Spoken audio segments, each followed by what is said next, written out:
Es un placer saludarles a quienes se aproximan a este documento, Memorias de los Diálogos del Programa de Ética de la Universidad de la SUAY. Para nosotros es altamente satisfactorio presentar un documento novísimo, en un formato novísimo, que no solamente es la grabación de aquellos eventos que sucedieron, sino que es el diseño que permite que unas memorias digitales se presenten. Pensamos que es el primer esfuerzo que se está realizando en este sentido y nos sentimos entusiasmados por eso y vamos a continuar. El objeto de estudio es trascendente, el objeto de lo que ustedes van a ver es trascendente, porque es la ética, la reflexión universitaria y ciudadana de la ética como un elemento indispensable tanto a las profesiones como a las áreas del conocimiento. Pensamos que es un aporte, para nosotros es un punto más de llegada, pero de ninguna manera algo que se detiene porque estamos compelidos y comprometidos para el mejoramiento de la vida en todas sus fases. Muchas gracias.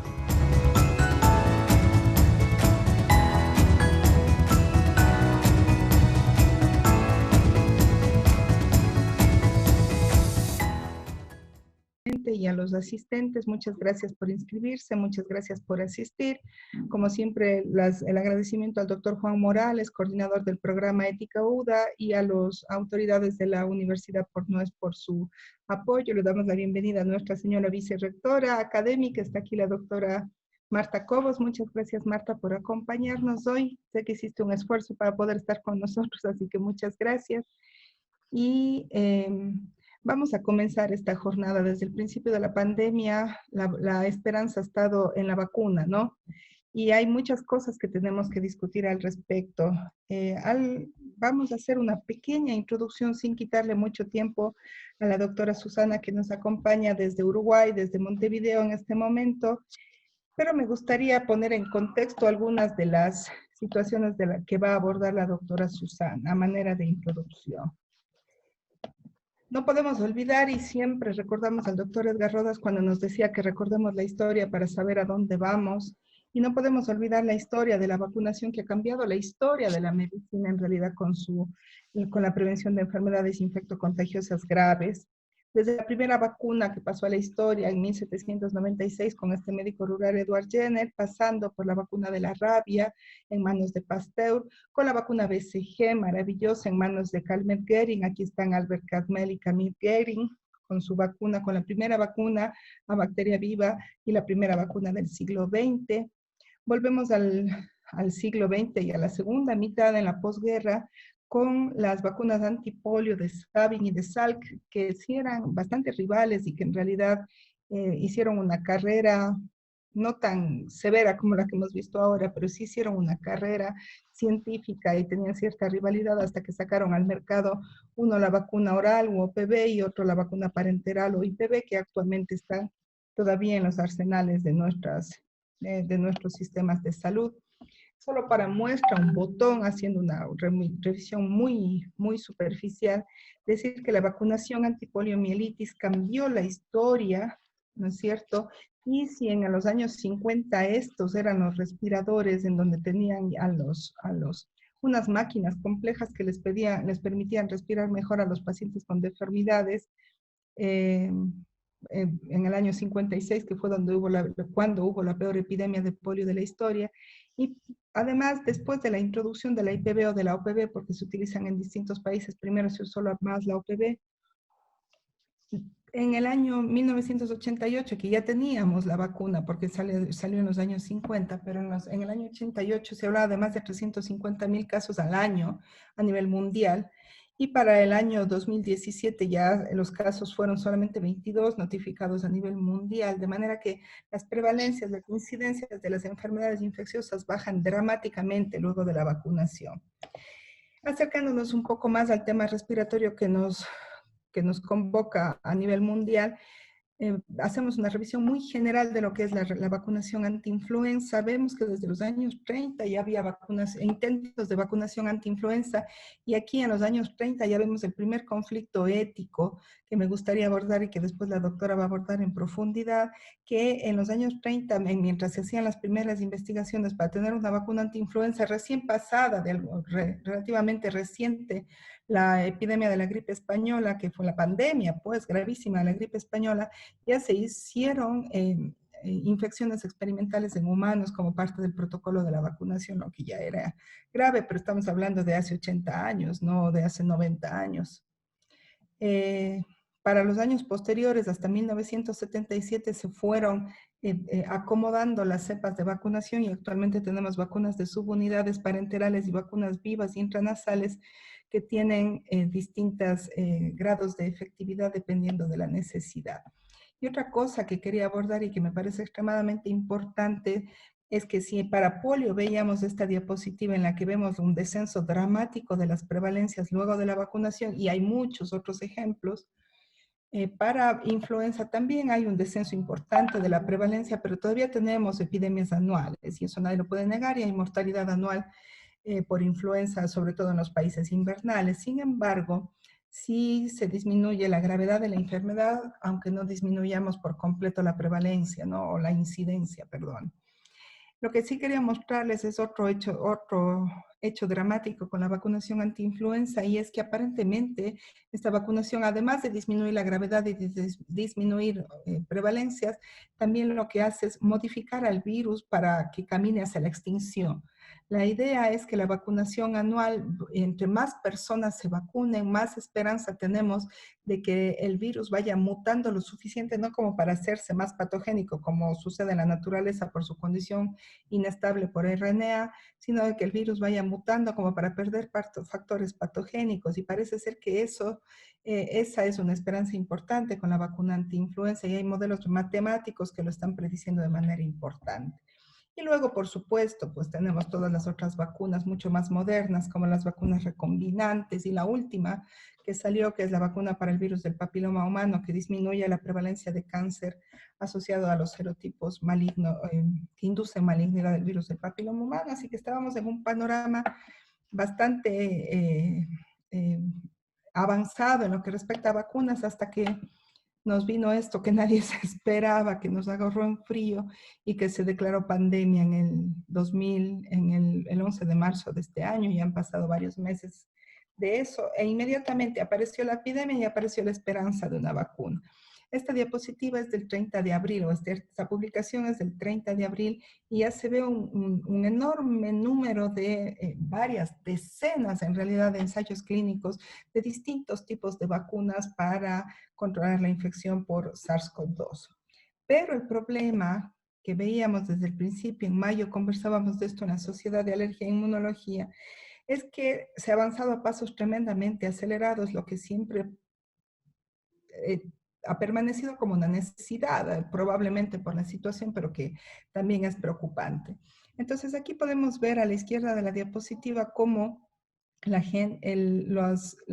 epidemias de SARS y de MERS 2002 y 2012 respectivamente tienen apenas 2 o 3 ensayos de vacunas en fase clínica, casi 18 años después de SARS y 8 años después de MERS.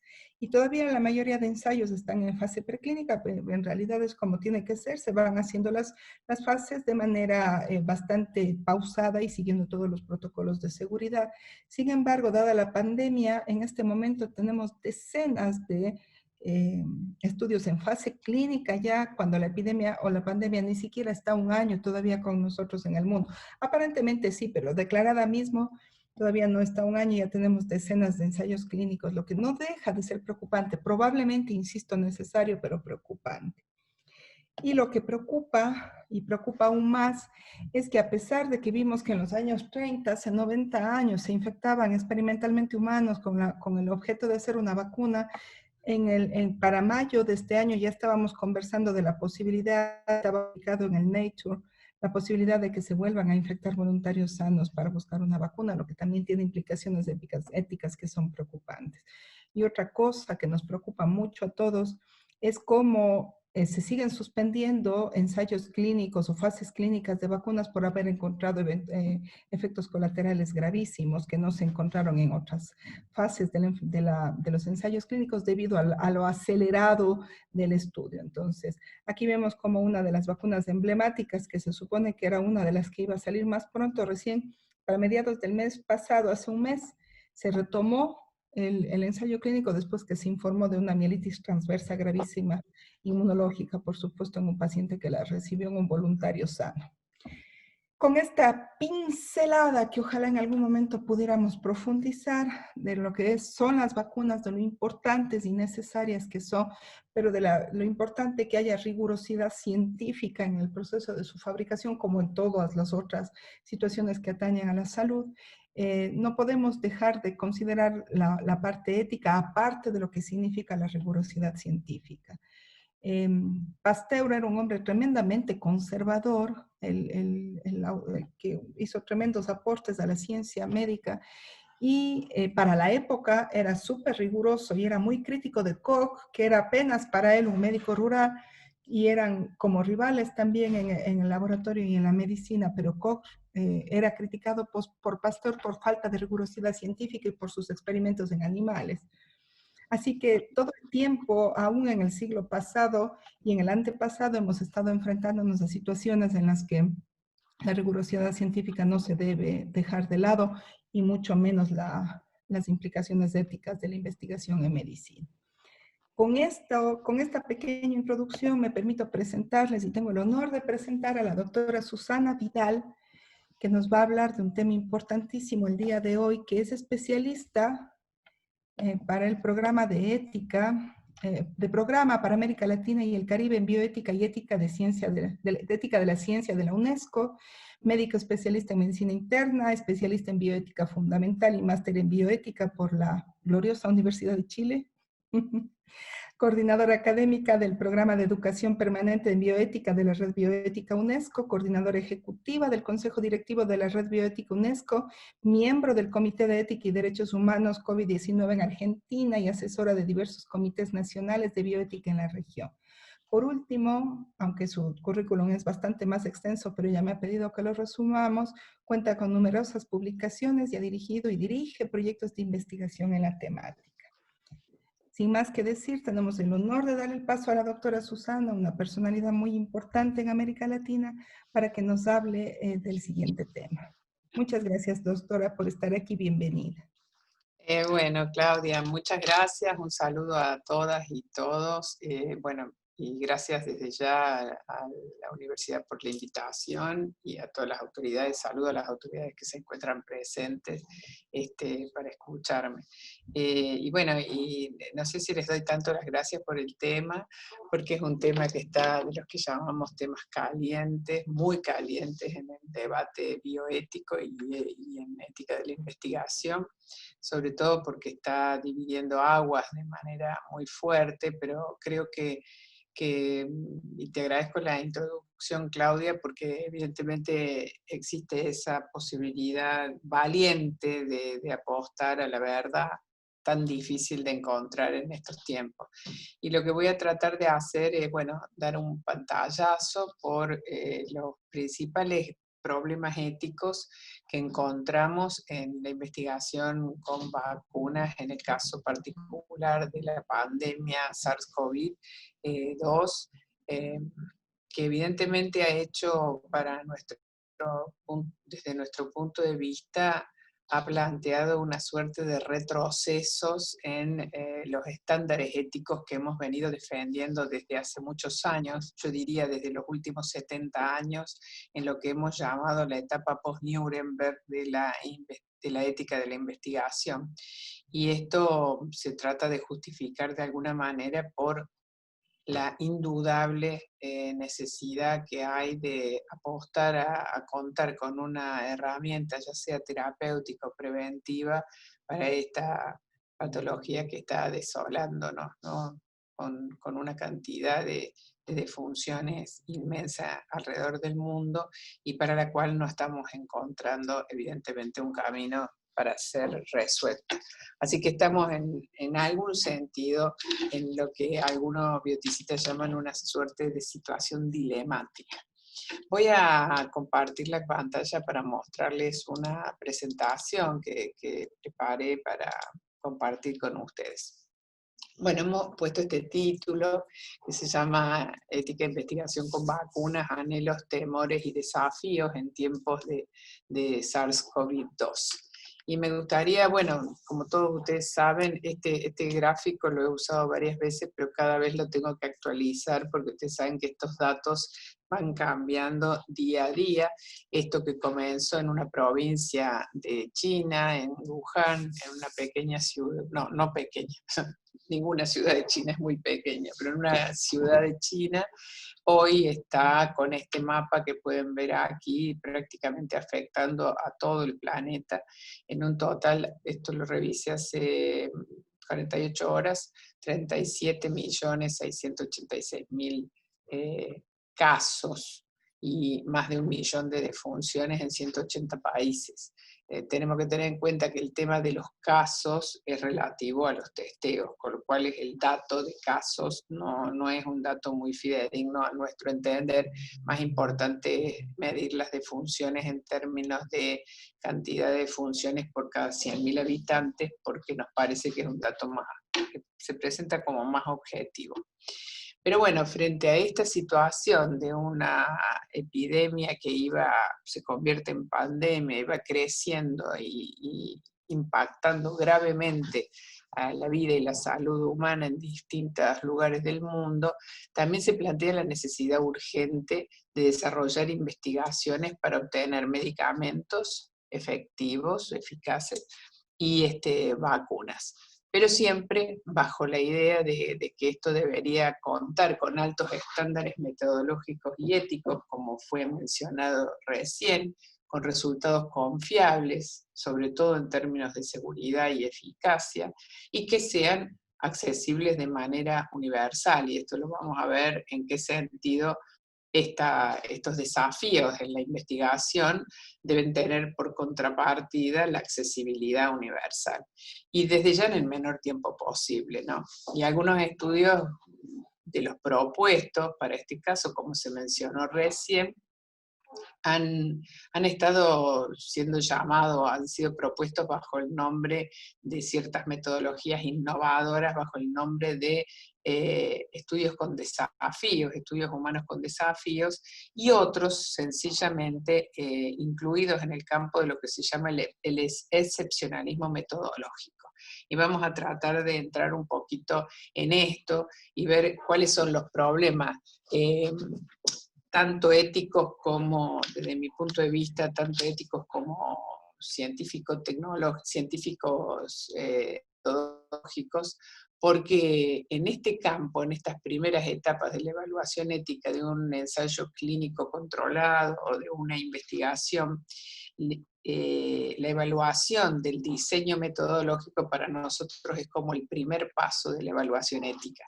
Es decir, no podríamos nunca avanzar en la evaluación ética de un protocolo que no tenemos la seguridad de que esté bien diseñado y que sea científicamente correcto. O sea, porque todo el proceso estaría viciado, no serviría de nada evaluar el consentimiento informado o cualquier otro paso si el primero que hablamos de validez no lo tenemos en cuenta. Hoy en día, esto sí lo revisé el 12 de octubre, las iniciativas mundiales son enormes, como ustedes pueden ver, al menos 3.567 estudios de COVID en marcha, de los cuales 1.860 están reclutando pacientes. Imagínense si cada uno de estos 1.800 recluta 1.000 pacientes, las cantidades de personas que están siendo sujetos de investigación. De ellos, 193 son estudios con vacunas, 151 están en la etapa preclínica y 42 en fase clínica. Esto está en el landscape de OMS y también lo consulté hace 2 días, pero la fecha del reporte es del 2 de octubre. Pero ya con esto tenemos, me parece, bastante para saber la velocidad y la cantidad de iniciativas que se están desarrollando en el mundo, y tengan en cuenta que no están acá todos los estudios observacionales y los estudios que se están haciendo en el campo epidemiológico con otras instancias de evaluación que no son medicamentos o vacunas. ¿Qué pasará acá? A ver. Ahí está. Esto, bueno, para otra vez. Esto es para mostrarles un poquito, bueno, las distintas iniciativas, también es del, sé que me aparece arriba un cuadro, ahí lo saqué, lo puse un costado. Las distintas iniciativas que están desarrollándose de vacunas, este cuadro lo pueden bajar de ustedes de el landscape de World Health Organization, que tiene una descripción minuciosa de cada uno de los protocolos que le puede llevar meses revisarlos a todos, pero si hay particular interés, lo que yo puse aquí son solamente aquellos que están en fase 3, que evidentemente son entre 10 y 12 de las 42 vacunas en etapa clínica. Como podemos ver, solo 10 ya habrían llegado a esta que se llama, o se ha dado en llamar la fase 3. También, como ustedes también deben saber, pero yo no voy a entrar en esa parte, porque mi especialidad es la ética y no la biología molecular ni la bioquímica, la forma en la que están diseñadas las vacunas que se están desarrollando son diversas, desde virus inactivo hasta partículas virales, hay algunas con ARN mensajero, otras con ADN, otras están utilizando transmisores virales, pero digamos, hay una variedad, algunas de las cuales son verdaderamente innovadoras, sobre todo las que son vacunas en base a fragmentos genéticos del virus o fragmentos genéticos que esperan ser producidos por las células humanas para producir anticuerpos. Esto que está un poco en el campo de lo que hasta ahora conocíamos como una suerte de terapia génica y sobre la que no hay mucha experiencia alrededor del mundo. Así que varias de las vacunas, digamos, las de virus inactivos son un poco el formato más conocido que tenemos, lo mismo que con partículas virales, mientras que otras son verdaderamente novedosas y sabemos muy poco al día de hoy sobre estas tecnologías. Me interesó mucho traerles este gráfico para mostrarles un poco de qué se trata esto de los estudios acelerados, ¿no? Esto es lo que, digamos, perdón que está en inglés, pero no podía yo traducirlo con este formato tan lindo que tiene. Esto es lo que sería el paradigma tradicional de la investigación en vacunas, que como ustedes saben, lleva hasta hace muy pocos años, entre 10 y 15 años, por lo menos, hay vacunas que han demorado más. En los últimos años se ha logrado, por ejemplo, la vacuna del ébola, obtenerla solo en 5 años. Pero evidentemente cada una de las fases requiere ser terminada para comenzar la siguiente. Como ustedes ven, en realidad, los estudios en fase 1 realmente todavía no se produce material más que para la investigación, mientras que en la etapa de manufactura y comercialización y validación de los procesos recién comienza a pensarse en la fase 3 y luego de que está la licencia se hace la producción en gran escala para la venta y comercialización. Hasta ahí se entiende, este es el proceso habitual.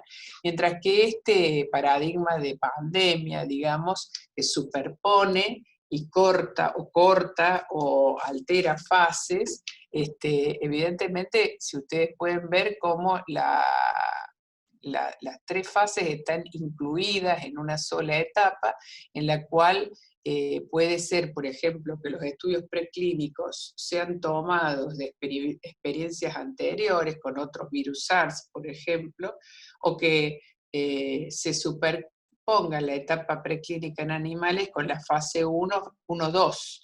Es decir, que al mismo tiempo que se está evaluando seguridad y eficacia, se está evaluando seguridad y dosis, todavía no tenemos los resultados de eficacia, al menos, y seguridad en animales.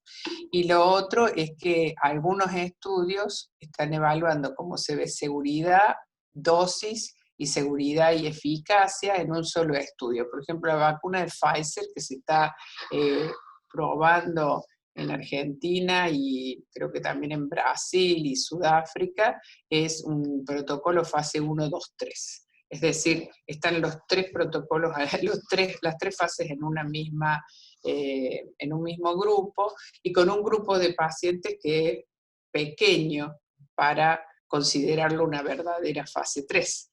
Estas son importantes cuestiones, sobre todo para medir lo que mencionó recién Claudia, que es el riesgo de eventos adversos, ¿no? Entonces recién acá, que como ven, la manufactura, el desarrollo, y ya la escala de comercialización se empieza a plantear en la fase 1. Y estando así que, como sabemos hoy, muchos países del primer mundo, particularmente los países centrales, han estado financiando de manera con muchísimos fondos a distintas empresas farmacéuticas para promover el desarrollo de una de estas vacunas, cualquiera de ellas, y asegurarse de paso que van a tener parte de la producción a gran escala. Es decir, invirtiendo en esta parte de producción cuando todavía no hay datos de eficacia ni de seguridad suficientes como para saber que esa vacuna va a poder ser utilizada. Muy bien, esto fue publicado en el New York Times, como decíamos hace un rato, se mezclan un poco las publicaciones científicas con las de los periódicos. A veces tenemos en los diarios, en las noticias, novedades, como es, por ejemplo, el caso de Johnson & Johnson, que también tuvo que interrumpir, suspender provisoriamente el estudio que está llevando a cabo por un evento adverso que no sabemos qué es, inesperado se llamó. Nos enteramos primero por uno de los diarios de New York Times o The Guardian, antes de que las revistas científicas salgan.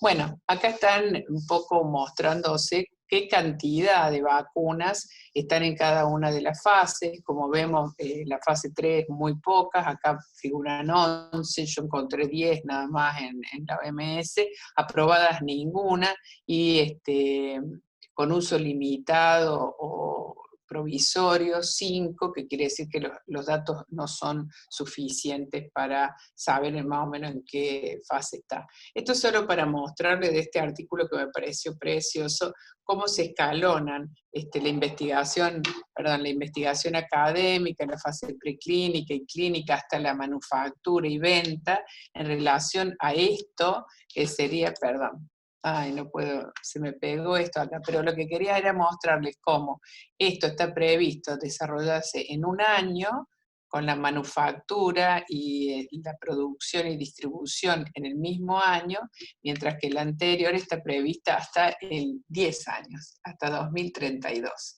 Que este sería un proceso seguro, metodológicamente correcto, de acuerdo a los estándares que hemos tenido hasta ahora. Bueno, digamos, si algo tendríamos que tener como paso fundamental, como primer paso de esta charla, es poner sobre la mesa cuál ha sido realmente el cambio de paradigma que se estableció en lo que hoy llamamos la etapa post-Nuremberg de la investigación. Y cuando digo post-Nuremberg me refiero a todo lo que devino después de la Segunda Guerra Mundial y la aprobación del Código de Nuremberg y otras declaraciones que hoy no voy a mencionar de Helsinki en adelante. Pero fundamentalmente hubo un concepto central, que es que yo trato de resumir así, que es que el interés del sujeto debe estar siempre por encima de los intereses de la ciencia y la sociedad.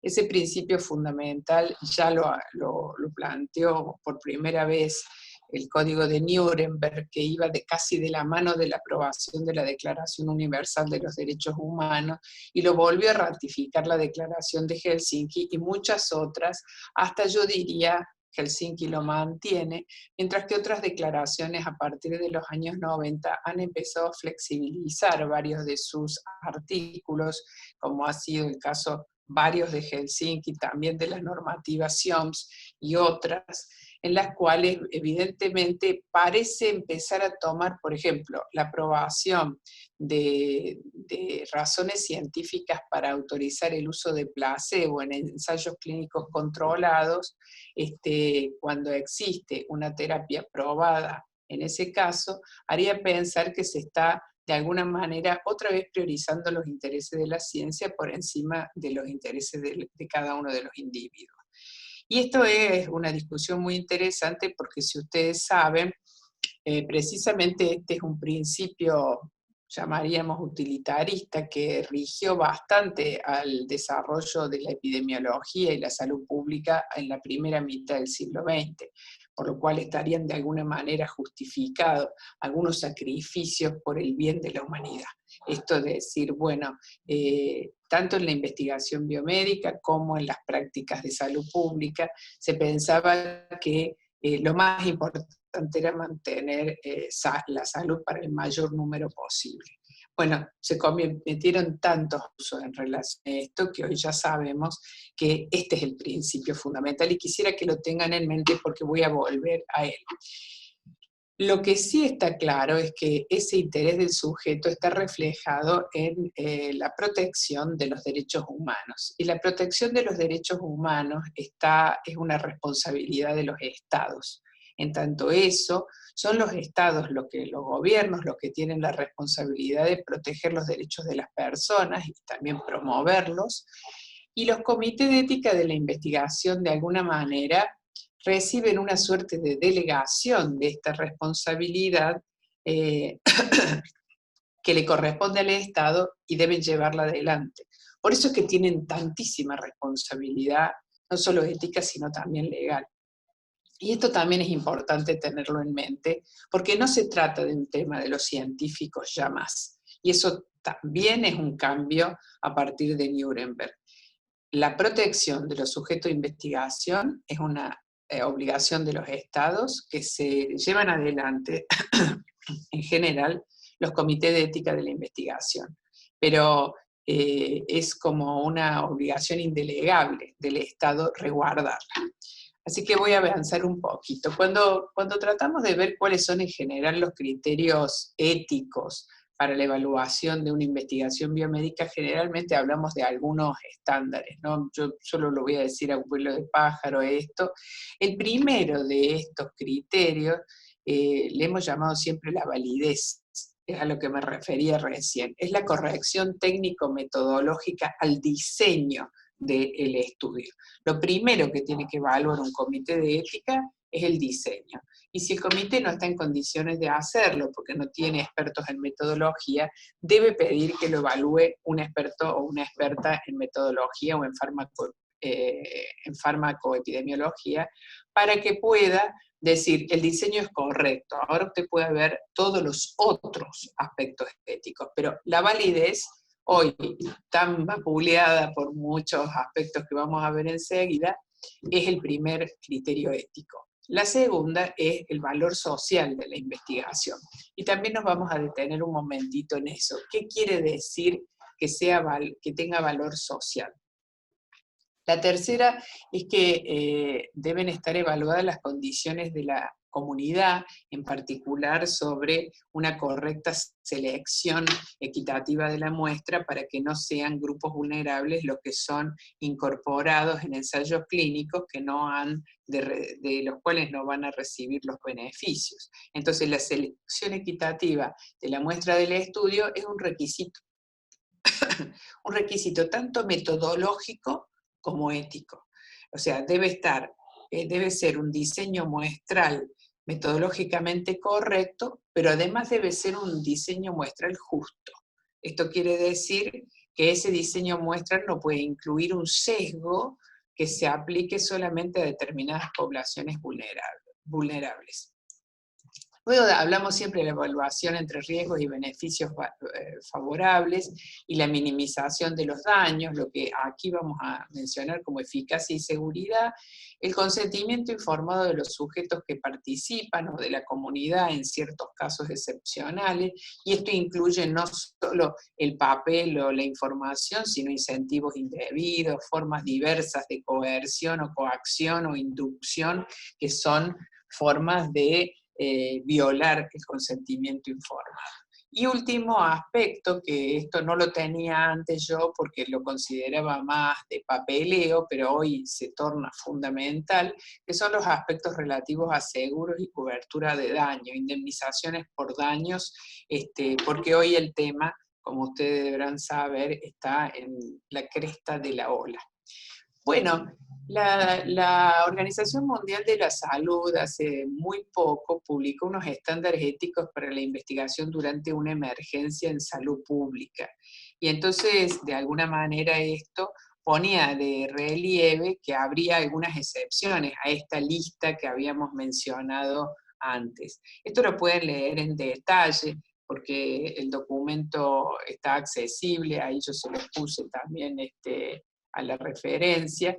Pero más o menos volvemos a lo mismo, ¿no? La validez científica del estudio, el valor social, digamos, la colaboración entre pares, digamos, la relación riesgo-beneficio favorable, que haya una participación voluntaria y justa, que refiere precisamente al consentimiento informado, que tenga revisión independiente y que haya un respeto moral por los participantes y la comunidad afectada de manera equitativa. Entonces decimos, bueno, no cambió mucho porque los principios son más o menos los mismos, no habla de seguros, pero sí. Sin embargo, acá al final dice, sin embargo, estos principios o estándares éticos universales pueden ser adaptados a circunstancias particulares y contextos particulares. Y esto es lo que me parece a mí que deja unos puntos suspensivos respecto a cuáles serían esas circunstancias particulares en las que van a ser adaptados.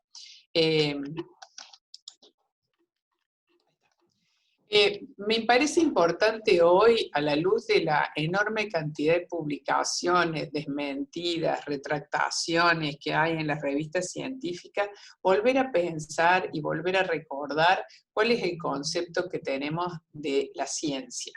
¿Qué debe ser la ciencia? Y yo nada, les traje este texto que no les voy a leer sobre qué dice la recomendación sobre la ciencia y los investigadores científicos, que fue aprobada por la UNESCO en el año 2017, para que ustedes revisen este cuadro conceptual para ver si lo que estamos haciendo en muchos casos hoy en día, lo que se está haciendo, entra verdaderamente dentro de lo que entendemos por ciencia.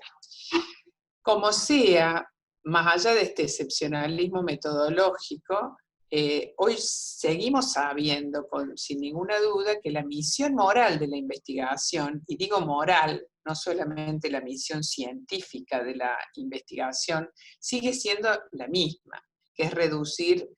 ¿Por qué digo esta distinción? Porque podría haber una misión solo epistemológica en términos de decir, quiero obtener un nuevo conocimiento que sea una aportación a la ciencia, pero eso no necesariamente sea una misión moral.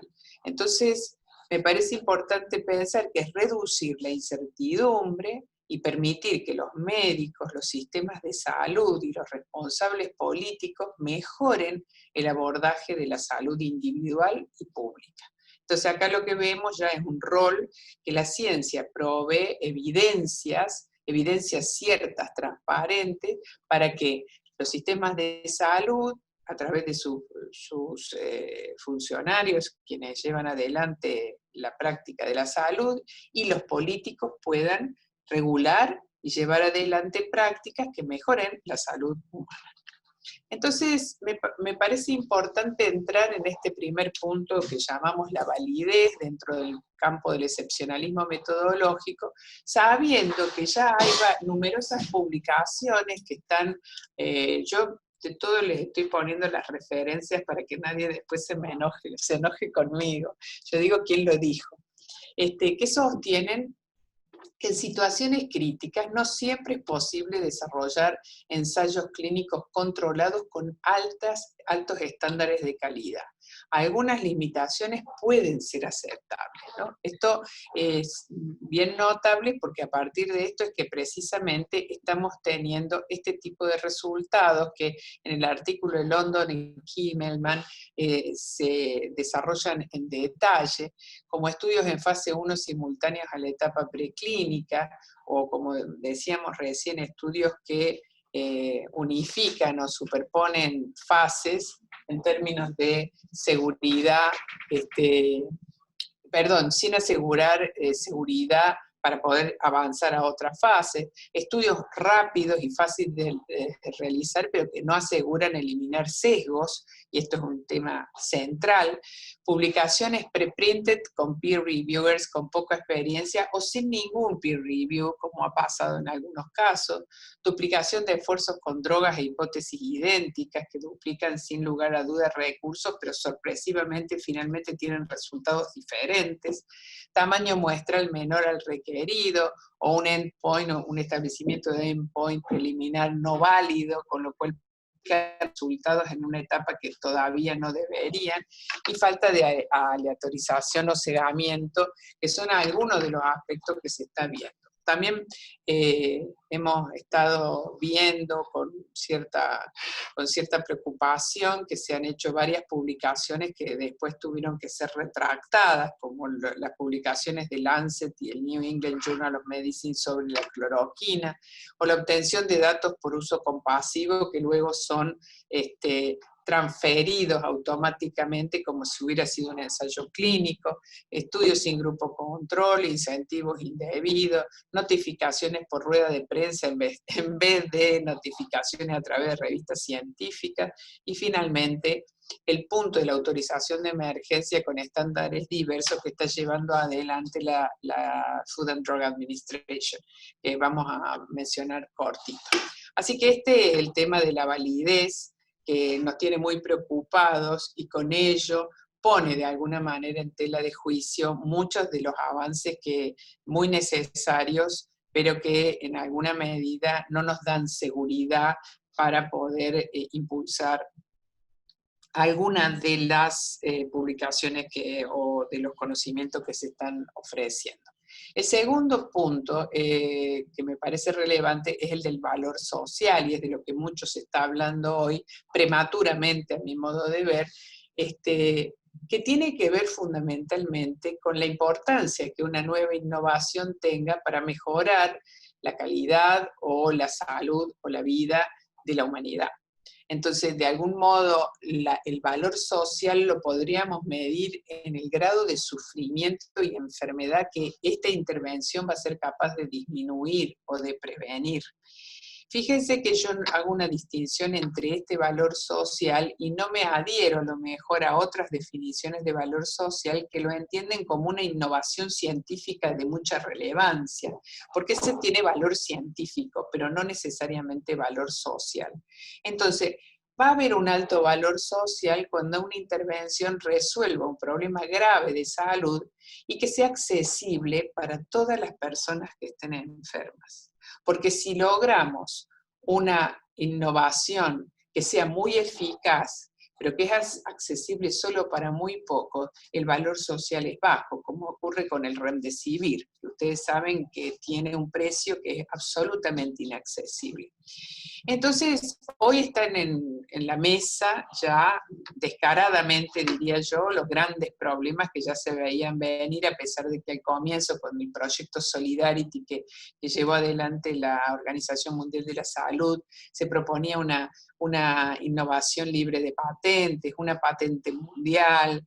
Bueno, ya todos están viendo de certificar sus patentes, y cada uno está en la carrera comercial por lograr llegar a la fase 3 para poder patentar y certificar su vacuna, que evidentemente no tenemos la seguridad que los países de bajos ingresos van a acceder a ella, por lo cual los países están haciendo verdaderas negociaciones que entran dentro de un campo que no parece aceptable. Algunos países están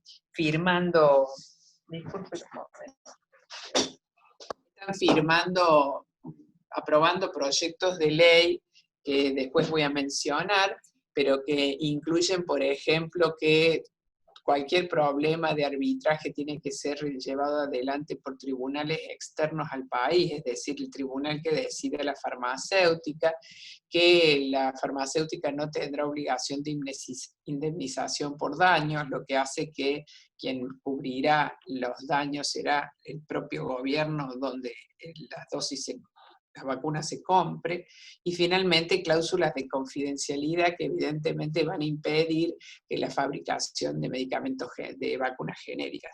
Con ello, la situación es dramática, en términos de que evidentemente, como dijimos antes, muchísimos países del primer mundo ya se aseguraron un pool de drogas, de dosis, a lo mejor suficiente para su población más vulnerable, más allá de que formen parte de los grupos Solidarity o de COVAX, que son los grupos mundiales que están tratando de hacer una iniciativa más solidaria, pero al mismo tiempo están con esta doble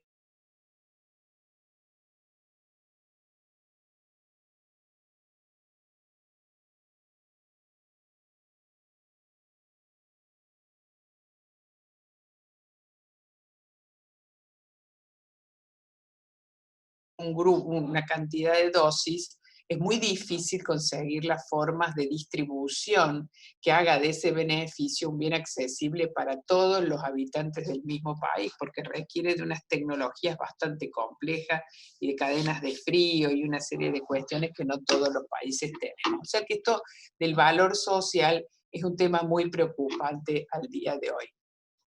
Entonces, pensando, bueno, esto es lo que había, ya lo dije recién, no, los contratos que incluyen que las diferencias o litigios sean en tribunales extranjeros, bueno, no lo voy a decir, ya lo mencioné recién, y las cláusulas de confidencialidad, ¿no?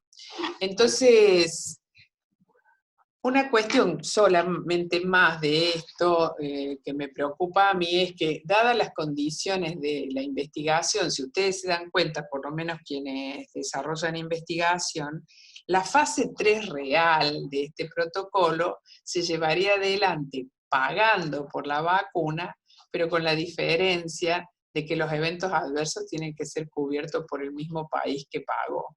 Es decir, vamos a poder tener una fase 3 prolongada cuando hagamos una vacunación masiva, y va a ser en ese caso cuando haya una evaluación seria de eficacia y seguridad. Pero lo que pasa es que la seguridad no va a estar bajo la responsabilidad de la empresa farmacéutica, sino de los gobiernos. Esto es un poco inaceptable, pero verdaderamente son las condiciones en las que están encerrados los países de bajos ingresos, y probablemente muchos de nuestros países tengan que aceptar estas condiciones que parecen inaceptables, pero si es que quieren tener alguna de un pool de dosis para los grupos más vulnerables. Entonces, hemos visto una cantidad de preocupaciones también sobre la seguridad. Y esto me parece importante entenderlo, es más técnico, pero hay falta de comprensión clara de la patogénesis de la enfermedad y el rol predictivo de las vacunas. Hay un gran desacuerdo entre los expertos sobre cuál puede ser el mejor antígeno en relación a la inmunogenicidad. El hallazgo de que el incremento de anticuerpos puede contribuir a una exacerbación de la enfermedad. Son distintas publicaciones, ¿no?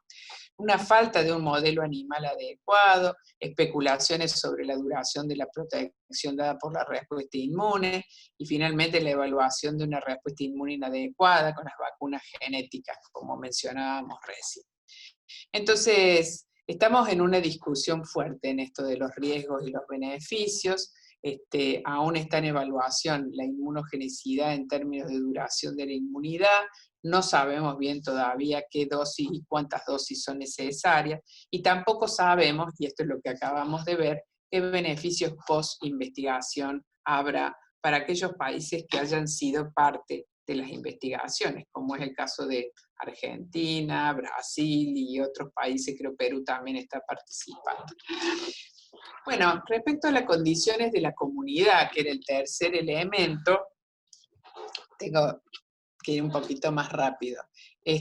La pregunta es quiénes van a ser los voluntarios, ¿no?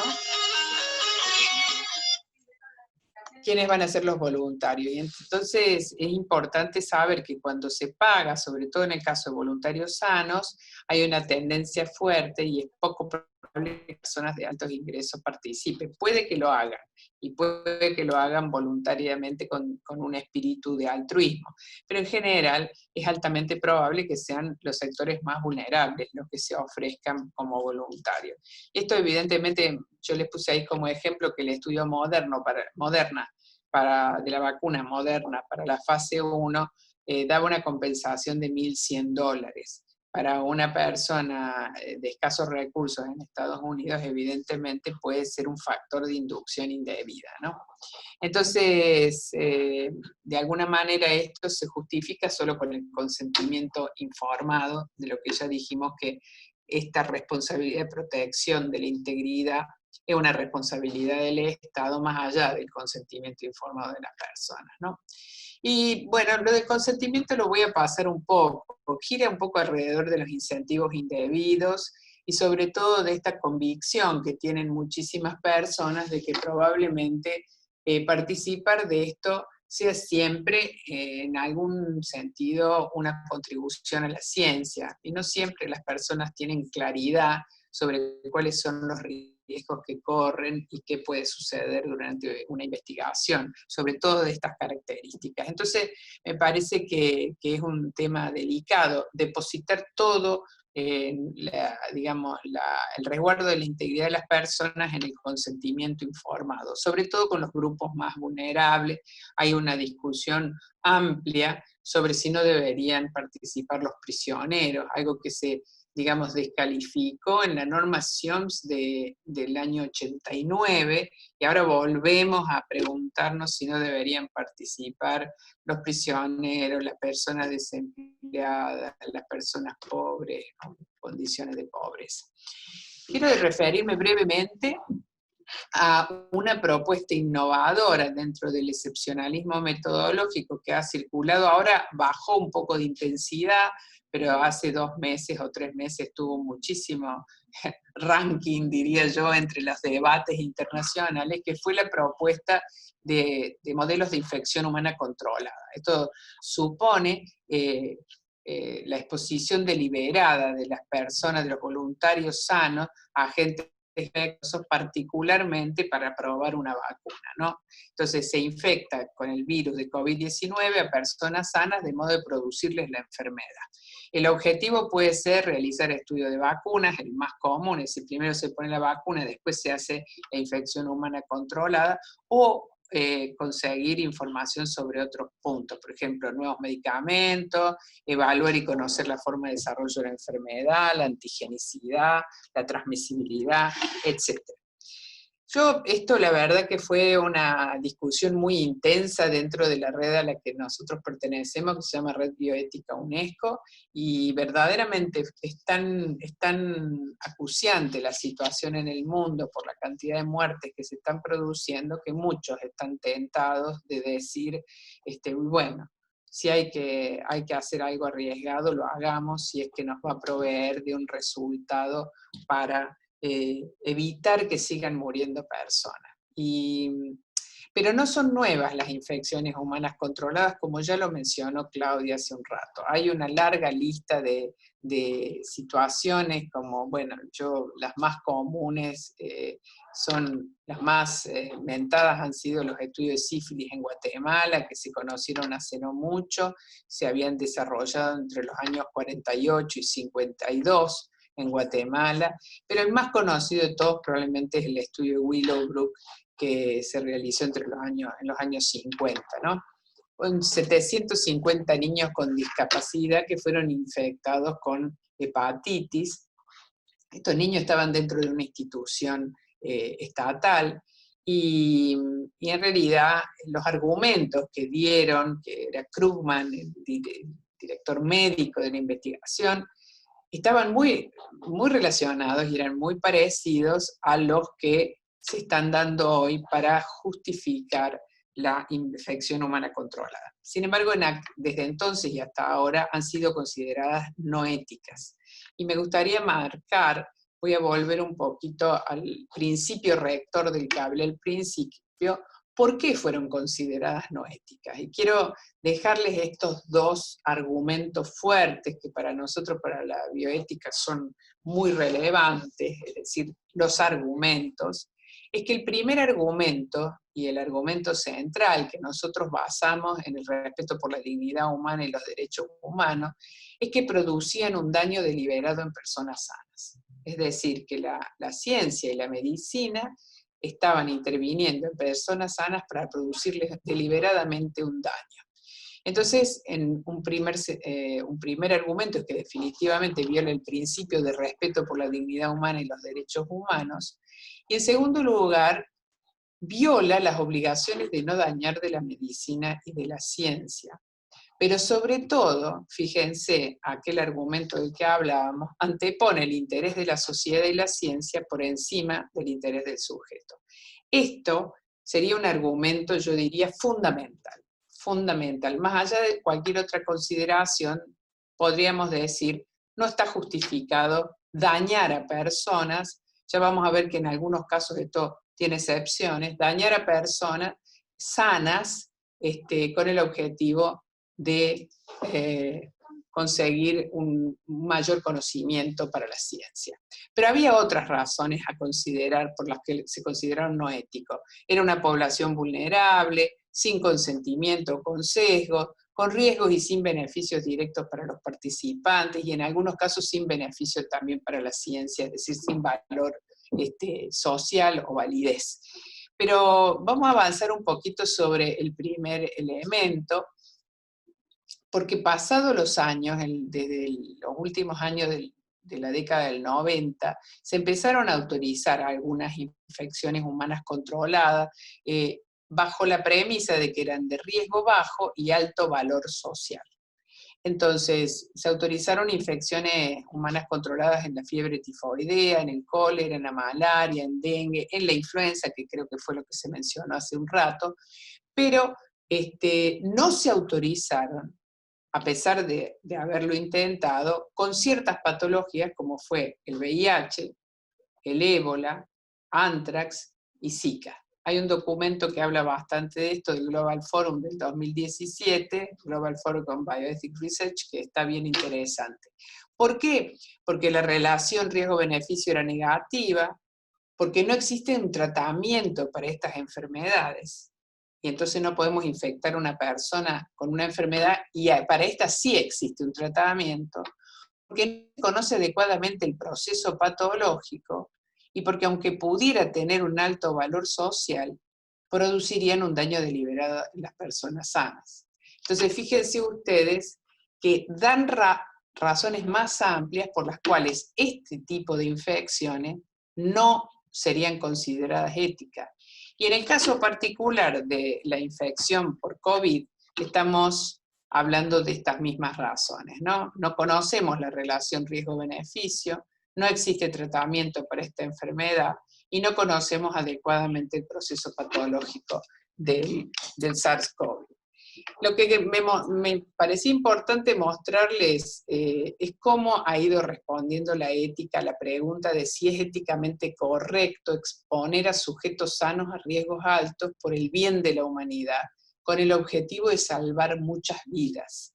Y lo digo así porque cada vez que hablamos de este tema, el contraargumento es, pero queremos salvar muchas vidas. Y es verdad, queremos todos salvar muchas vidas. Lo que pasa es que en un proceso que yo llamaría de progreso moral, la mayor parte de las declaraciones han ido fortaleciéndose en términos de poner al respeto por la dignidad humana y los derechos humanos como el corazón y el centro de lo que debe ser protegido, más allá de los intereses de la ciencia y de la sociedad. No voy a detenerme aquí en esto, pero después le puedo pasar esto. Aún, fíjense, aún con el consentimiento informado de los sujetos. Lo que quiere decir es que los sujetos no deberían verse forzados a autorizar investigaciones con las que pueden ser dañados, por ejemplo, con un incentivo indebido. Y esto sería muy complejo, porque el respeto por la dignidad y los derechos humanos, como dijimos, en particular el derecho a la vida, la integridad y la salud, no permite el sacrificio de algunos por el bien de la mayoría. Y esto es el argumento que yo defiendo y creo que está en consonancia con la Declaración Universal sobre Bioética y Derechos Humanos, sin lugar a duda. Si estamos dispuestos a aceptar que se puede sacrificar la salud y el bienestar de algunos por el beneficio de muchos. Esta es una pregunta ética fundamental, es compleja, no es sencillo de responder. Así que bueno, los criterios que se propusieron para poder hacer infección humana controlada de manera ética, como dijimos, es que el conocimiento no se pueda obtener de otro modo, que la enfermedad esté bien caracterizada y que la investigación sea de riesgo aceptable y que exista un tratamiento para los participantes. Ninguno de estos elementos, como ustedes saben, se cumple en el caso de la infección por SARS-CoV-2.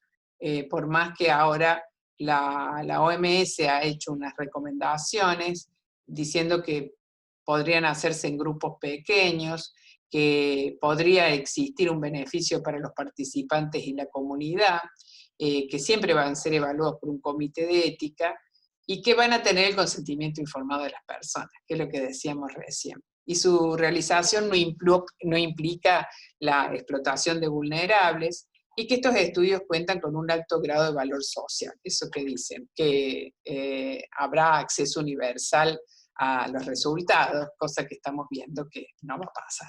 Acceso universal a los resultados. Estos son los criterios que propuso la OMS el 7 de mayo para hacer estudios con infección humana controlada, y fue ahí que se explotó la discusión en ética cuando dijo la OMS está permitiendo de alguna manera que esto se realice. Está accesible el documento, lo pueden encontrar. Entonces, yo voy a ir cerrando con esto, es decir, que aún aceptando, debido a la grave situación que atraviesa la humanidad y que las sociedades estarían dispuestas a poner a riesgo a unos pocos por el bien de la mayoría, es decir, que se podría exponer si los riesgos fueran pocos, muy bajos, pero el modelo de infección humana controlada, así como está planteado, no resiste desde nuestro punto de vista en este momento un análisis ético serio.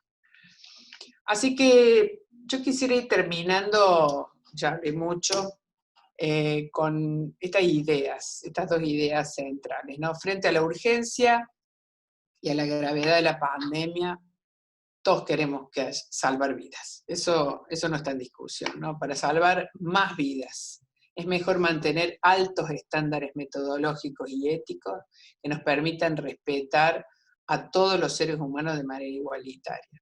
Mientras se sigue buscando, lo antes posible, alternativas terapéuticas o preventivas que sean seguras, eficaces y de acceso universal, que alivien el flagelo de la pandemia. Lo que creo que hoy tenemos que realmente que hacer es apostar seriamente a la ciencia como la conocemos bajo la idea del método científico, a la ciencia y no a las compañías farmacéuticas, a la ciencia y no a los intereses políticos que están manipulando la información, a la ciencia y no a otros intereses. Es la ciencia lo único que va a dar una vacuna eficaz y segura y universal, esperamos. Así que muchas gracias. Acá están un poco las referencias de lo que he presentado. Muchas gracias, doctora Susana, por su brillante conferencia. En realidad hay una serie de aspectos que nos deben hacer reflexionar a la comunidad médica, a la comunidad sanitaria, para ver mucho más allá, incluso mucho más allá de la rigurosidad científica, que igual es importantísima y nos convoca a todos en la academia. En este momento, luego de volver a agradecerle por su intervención y por todas las reflexiones y el aprendizaje que nos ha dejado su ponencia, invitamos a los asistentes a que nos envíen sus preguntas a través del chat. Las vamos a ir haciendo. Doctora, ¿todavía tiene unos minutitos para preguntas? Sí, claro. Perfecto. Entonces, a través del chat podríamos recibirlas, o eventualmente si hay alguien que quiera levantar la mano y hacer alguna pregunta directamente a la doctora, también se podría recibir. En el chat tenemos agradecimientos, tenemos comentarios positivos sobre la exposición. Bueno, Ahora voy a entrar al chat, no lo veía. Sí, sí. Algunos agradecimientos. Doctora, yo quiero hacer una consulta que va un poco más allá de lo que signifique exactamente vacunas COVID y es sobre lo que significa investigación con ADN, manipulando ADN humano para hacer investigación también en COVID. ¿Cuál es su opinión al respecto? Evidentemente, con los criterios que usted nos ha mencionado, obteniendo valor social sin poner en riesgo a los pacientes, solamente el uso de investigación, del ADN humano para investigación, por ejemplo, para mirar los efectos de la infección COVID posteriormente en la metilación de los genes, por ejemplo. ¿Cuál sería su posición al respecto? Usted me pregunta en las vacunas que son con ADN. No, le estoy preguntando más allá de las vacunas, en lo que es investigación con COVID, investigación de genes post-COVID o investigación con ADN humano después del COVID para buscar cambios que haya inducido el COVID en la metilación de los genes, por ejemplo. ¿Cuál es su opinión al respecto? No conozco las investigaciones. Sí sé de las investigaciones con vacunas de ADN, porque evidentemente están entre signos de pregunta por el hecho de que, como mencioné, se deberían incluir dentro de lo que llamamos terapia génica, de lo que tenemos muy poca información, muy poca experiencia en la clínica sobre todo, y entonces la situación es doblemente experimental, digo yo, porque no es solo que estamos probando una nueva vacuna, sino una nueva metodología de diseñar vacunas. Y lo que verdaderamente no está claro es que este tipo de intervención no puedan producir en el futuro mutaciones genéticas, como supongo es el estudio al que está refiriéndose ustedes en relación al COVID, mutaciones genéticas de las que no tenemos ninguna evidencia. Requeriría por lo menos 2, 3 años, 10 años, evaluar cómo va a tener el impacto, pero de lo otro, si usted no lo conozco. Ya, doctora, perfecto. Bueno, nos siguen llegando hartas felicitaciones y agradecimientos por la exposición. No sé si alguien más quiere hacer alguna pregunta. Tenemos aquí a profesores distinguidos de la Facultad de Medicina. Claro, alguno que no esté de acuerdo. Y me atrevo un poquito a importunarle, doctor Marcelo, ¿cómo está usted? Doctor Marcelo Ochoa, ¿cómo le va? No sé si tiene algún comentario, usted que tiene experiencia en investigación o alguna pregunta para la doctora. Perdone usted que me dirija a usted de manera directa, pero sé que usted tiene harta experiencia en investigación. Está con el micrófono apagado, doctor. Sigue apagado. Es que tenemos que... Ahí, creo que está ahí. Ahí está. Ahí está. Muchas gracias por sus palabras. En primer lugar, felicitándole la conferencia muy clara y creo que por eso no hay preguntas, porque está bastante claro. Yo lo que quería es que tal vez pedirle un poco más cómo interfiere la investigación, la competencia industrial que ya nos habló, pero la intromisión de los gobiernos, que eso es lo que vemos. Por ejemplo, los rusos dijeron que ya salía la vacuna para el mes de agosto. Y lo que sabemos está en la fase 3. Trump pide que ya la vacuna va a estar distribuyéndose el 3 de noviembre, no a propósito de nuestras fiestas, por supuesto. Entonces, el asunto es cómo ve usted esa intromisión del gobierno y de las compañías farmacéuticas sobre la ciencia. A la compañía farmacéutica le conviene hacer las vacunas lo más pronto posible, pero también entiendo con cierto grado de seguridad. Pero a los políticos no les interesa eso. El político lo que quiere es que salga sobre pretexto de elecciones o que salga tempranamente sobre pretexto de continuar con el poder. Entonces eso ya no es ni de derecha ni de izquierda, no hay ideología, no hay nada. ¿Qué opinión le merece a usted al respecto? Gracias, doctor. Doctor, está con el micrófono apagado. Pobre, todos. Me merece la peor de las opiniones. En realidad, aunque yo no es que crea que, digamos, el avance o las investigaciones tienen que estar completamente desprendidas de lo que pueden ser las necesidades en salud de un país, que pueden estar definidas por un Ministerio de Salud. Eso es así.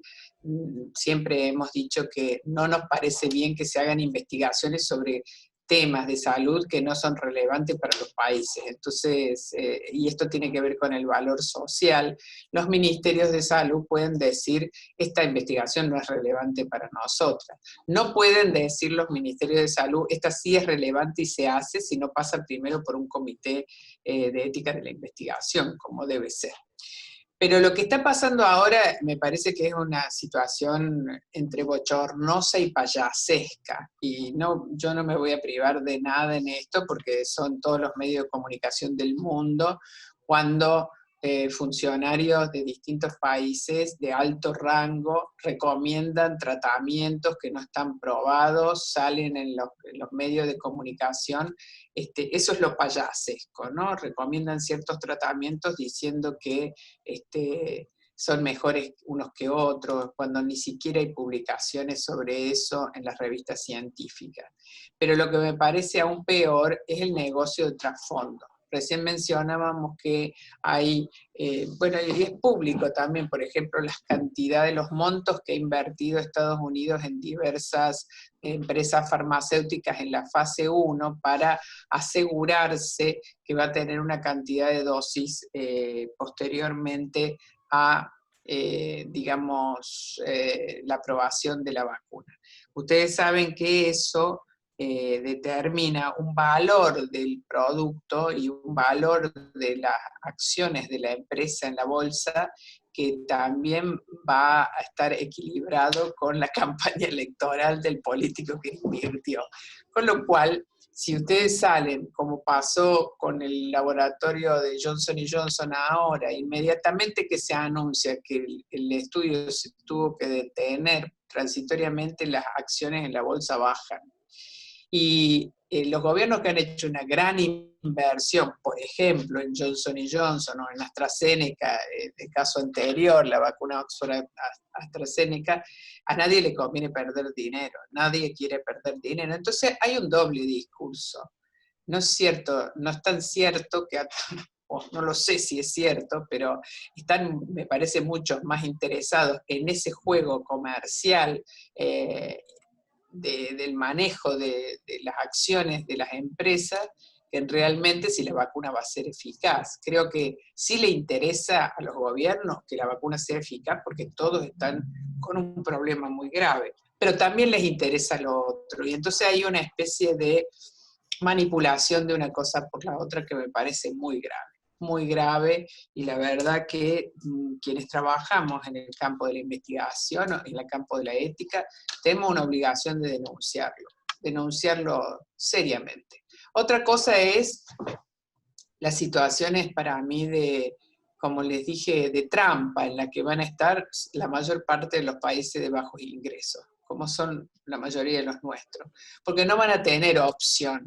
No es que invirtieron mucho, están viendo a ver si esa plata sube o no suben las acciones en la bolsa, es sencillamente que quieren comprar un pool, por ejemplo, en su país, el gobierno quiere comprar un pool de dosis, y la empresa a quien compre le pone condiciones que son casi inaceptables.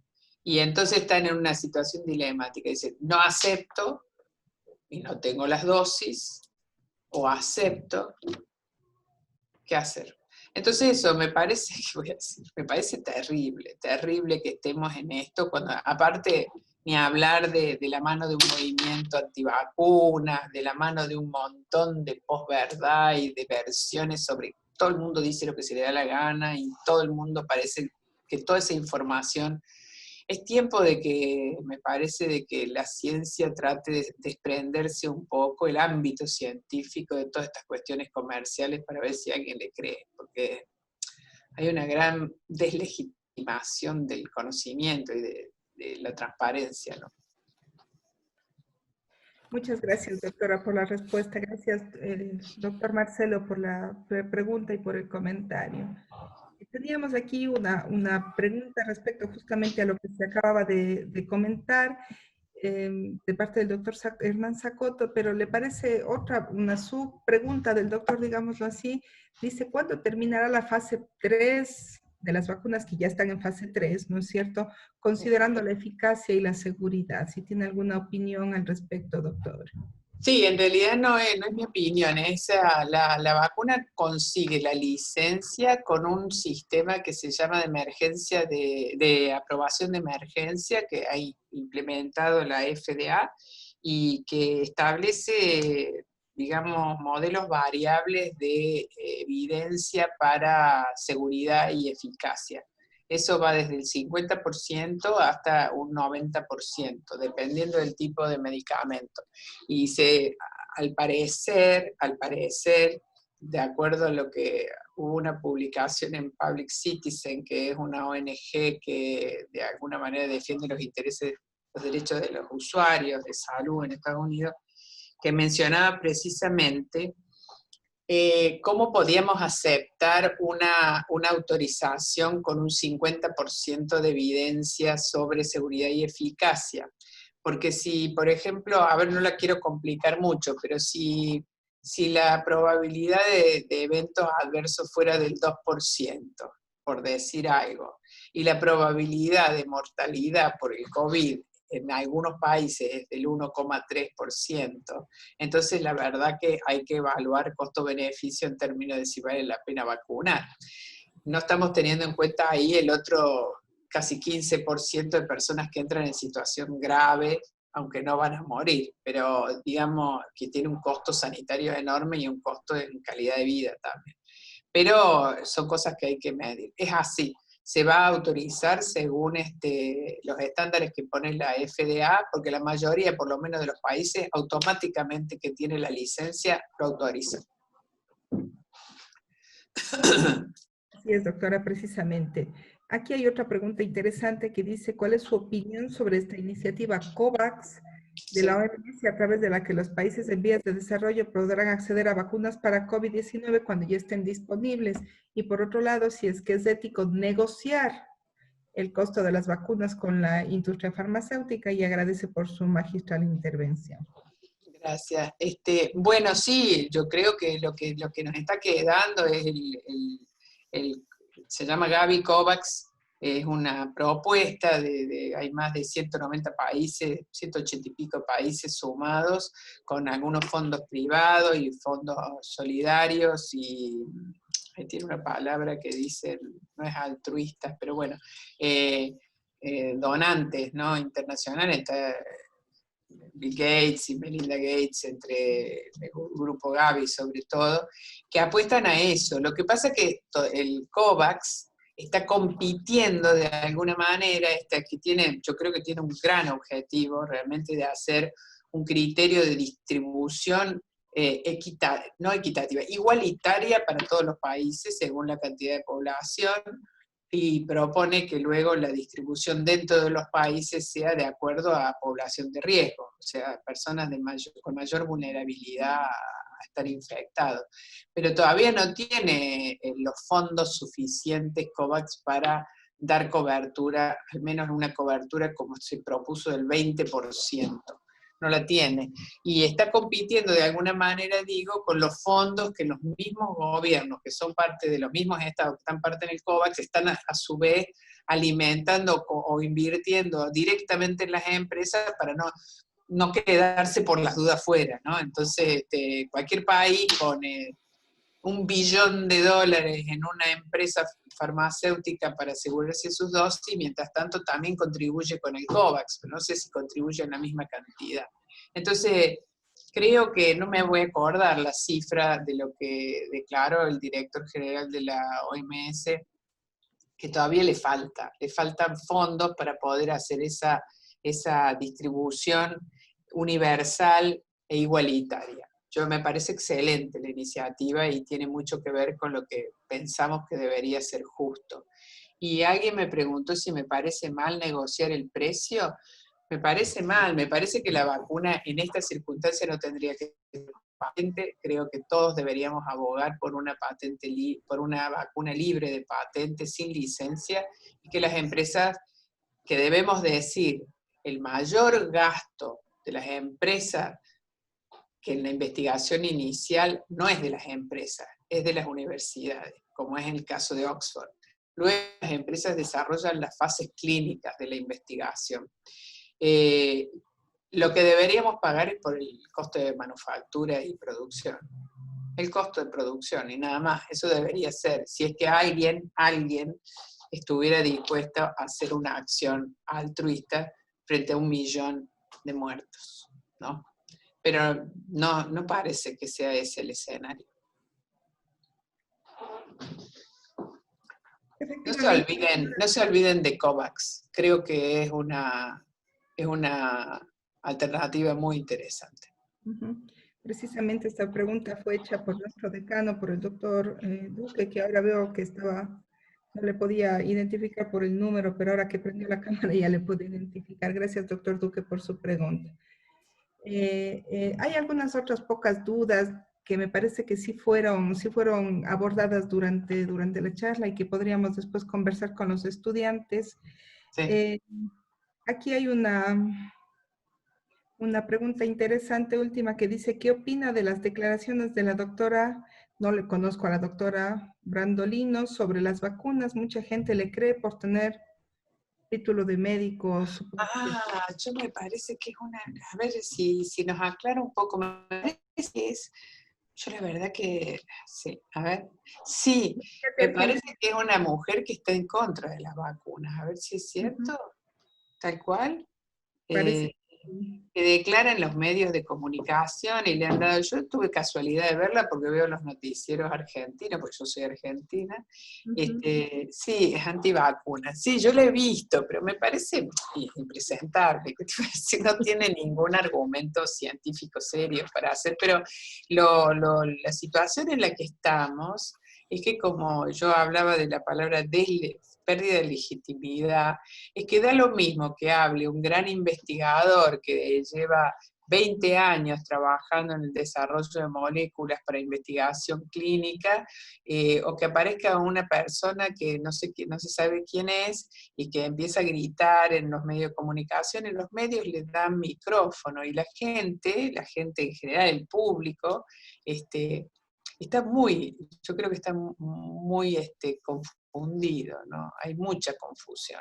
Hay mucha confusión con los tratamientos. Ustedes saben que se propusieron estos productos para beber, estos detergentes, cantidad de cosas para tomar, y la gente está confundida y tiene miedo. Entonces termina entrando todo en la misma bolsa.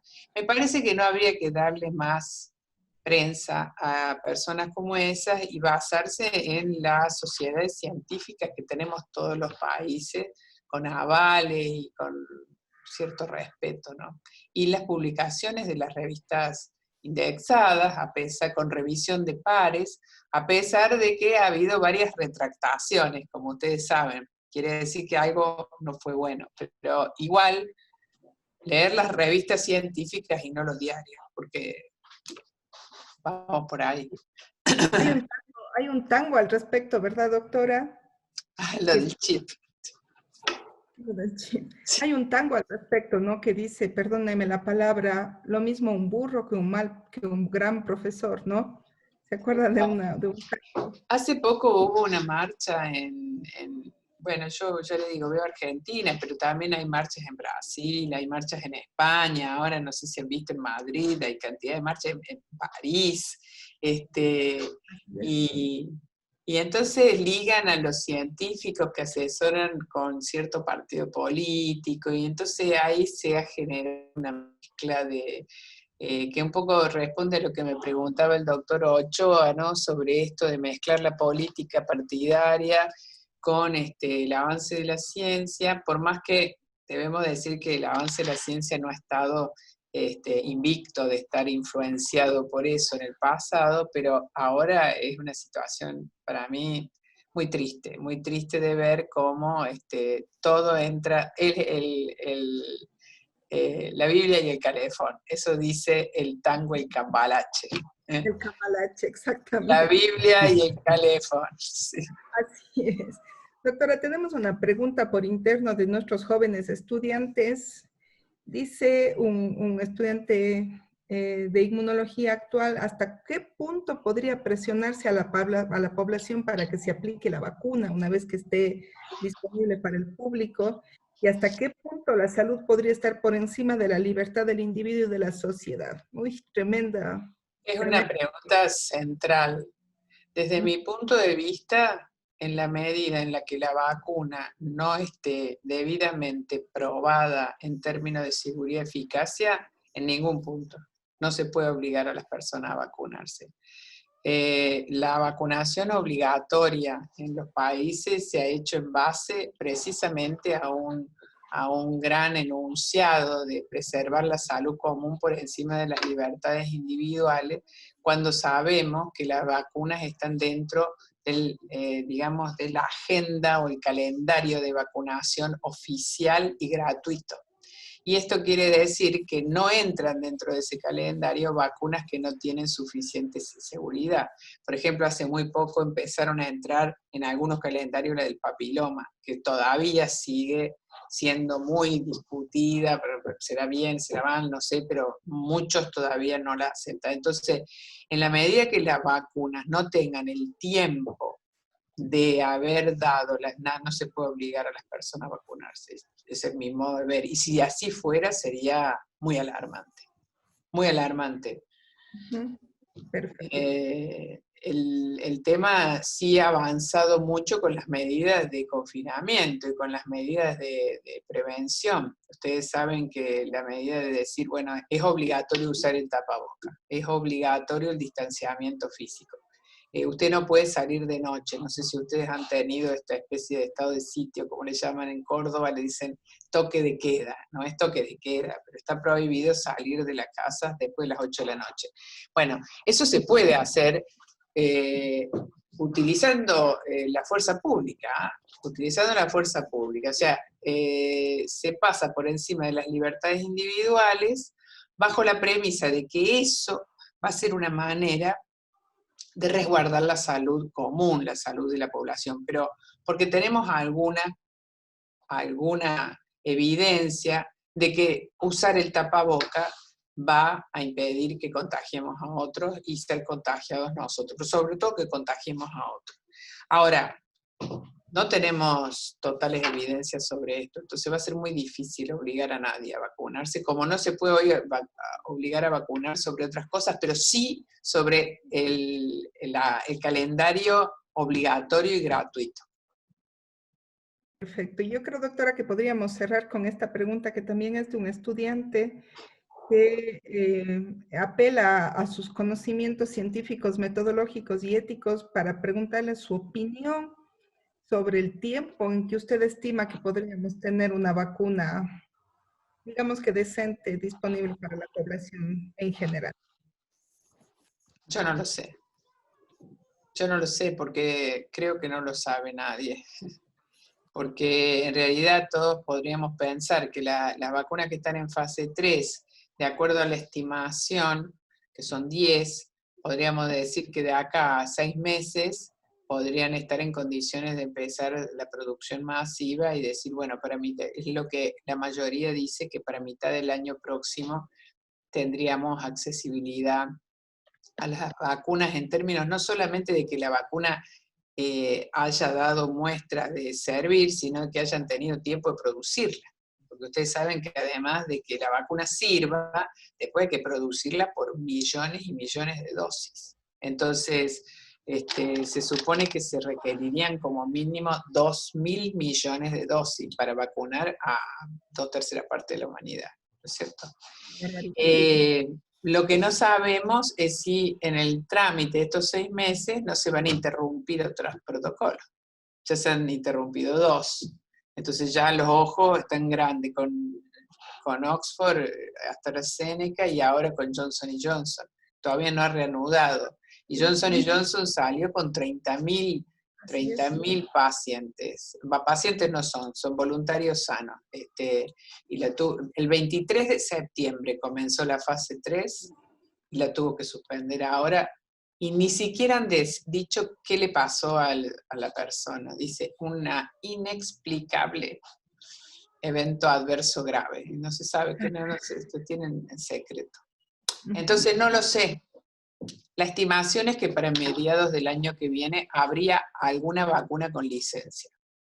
Si va a ser suficientemente eficaz, no lo sabemos. Así es. Ojalá, ojalá. Bien, doctora, por último, hay un estudiante que está interesado en conocer un poco más sobre el programa que usted mencionó, algo así como Solidarity. El estudio Solidarity era un estudio multicéntrico que inició la OMS, pero según yo entiendo ahora no está marchando, que era un estudio de... El otro día leí, era un estudio que pretendía precisamente hacer un esfuerzo mancomunado por una vacuna libre de licencia. Yo la verdad que no sé ahora que está, de las que yo revisé, no lo vi más ahí. Lo que nos estaría faltando, y con esto me gustaría dejarles esto, es un ensayo clínico controlado, comparativo de todas las vacunas.